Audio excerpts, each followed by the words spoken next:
বৃষ্টিপাত কম হওয়ায় চট্টগ্রাম, বান্দরবান ও খাগড়াছড়িতে বন্যা পরিস্থিতির কিছুটা উন্নতি হয়েছে। ঘরে ফিরতে শুরু করেছেন বানভাসীরা। বৃষ্টিপাত কমে আসায় চট্টগ্রামে বন্যা পরিস্থিতির উন্নতি হচ্ছে। পানি নেমে যাওয়ায় স্বাভাবিক হচ্ছে জনজীবন। চট্টগ্রাম বিশ্ববিদ্যালয়ে আজ থেকে ক্লাস পরীক্ষা শুরু হয়েছে। তবে পূর্ব ঘোষণা অনুযায়ী চট্টগ্রাম অঞ্চলের ৫ জেলায় উচ্চ মাধ্যমিক পর্যায়ের এইচএসসি ও সমমানের পরীক্ষা বৃহস্পতিবার পর্যন্ত স্থগিত রয়েছে। খাগড়াছড়িতে বন্যা পরিস্থিতির উন্নতির দিকে রাস্তাঘাট থেকে পানি নেমে যাওয়ায় অনেকটা স্বাভাবিক হতে শুরু করেছে জনজীবন। তবে দীঘিনালায় মেরুং ইউনিয়ন থেকে এখনও পানি নামেনি। আশ্রয় কেন্দ্রে রয়েছে বানভাসীরা। ভারী বৃষ্টিপাত না হওয়ায় বান্দরবানে বন্যা পরিস্থিতির উন্নতি হয়েছে। প্লাবিত এলাকাগুলো থেকে পানি নেমে যাওয়ায় আশ্রয় কেন্দ্র ছেড়ে বসত বাড়িতে ফিরতে শুরু করেছেন বানভাসীরা।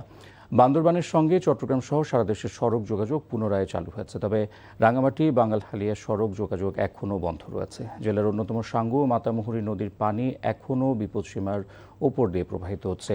এদিকে ভিন্ন চিত্র কুমিল্লায়। রাতভর টানা ভারী বৃষ্টিতে জলাবদ্ধতা দেখা দিয়েছে নগর জুড়ে। ভোররাত থেকে মাত্র ৩ ঘন্টায় ১০৭ মিলিমিটার বৃষ্টিপাতেই জলাবদ্ধতা দেখা দিয়েছে শহরের প্রধান সড়ক, অলিগলি ও আবাসিক এলাকায়।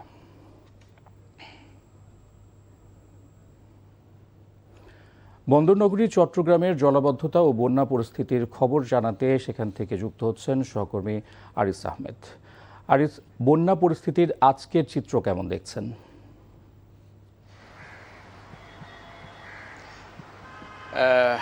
ইফতেখার, এখন বন্যার পানি কমতে শুরু করেছে, তবে এটি ধীরে ধীরে কমছে। এই কারণে চট্টগ্রামের যে বন্যার পরবর্তী ক্ষতচিহ্নগুলো আসলে বেশি উঠছে।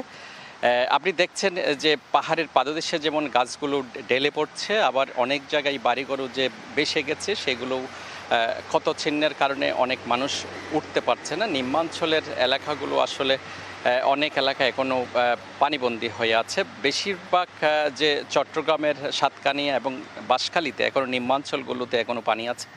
এছাড়া সেখানকার যে ফসলি জমির বেশ ক্ষতি হয়েছে। এছাড়া যে মাছের ঘেরগুলো বেসে গেছে, সড়কগুলো ভেঙে গেছে।